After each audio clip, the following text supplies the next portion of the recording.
क्रांति कर्तव्य एइथिपाई जे दैनंदिन जीवन रे बा आपणकर पेशा रे काम रे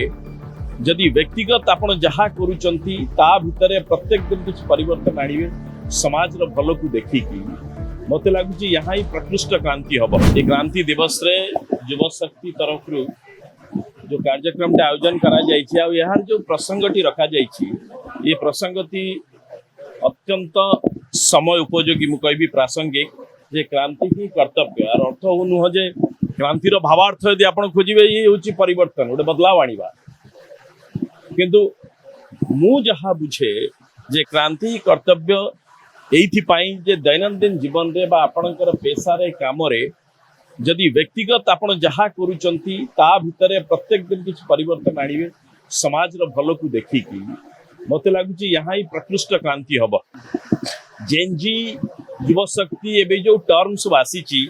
ये गोटिए कथा स्पष्ट हला जे समाज रे जो विवर्तन टे आसिला ता होची जे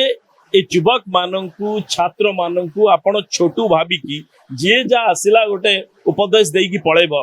देता आसी उपदेश देई देबे शिक्षक माने उपदेश देबे बड़ माने उपदेश देबे सांबादिक माने उपदेश देबे एबे आ समय नुह एटू गोटे शिक्षा मिलला आपण निजे आगे उदाहरण होंतु जेनजी बराबर भाबे आपणकर सत कथाटा को भल कथाटा को नै जिवो ता नहले केवल आपण इंस्टाग्राम रे एठी सेठी भाषण देबे तार किछि माने नुह निजको उदाहरण हबाक पड़िबो निजको वास्तव रे किछि परिवर्तन करूचंत बोली देखैबाक पड़िबो आ ता द्वारा सबुठारु भल मेसेज जीव जेनजी को पाखकु आ सेई माने ठीक ठाक आपण ग्रहण करिवे केवल भाषण को जेनजी माने नेबे नै।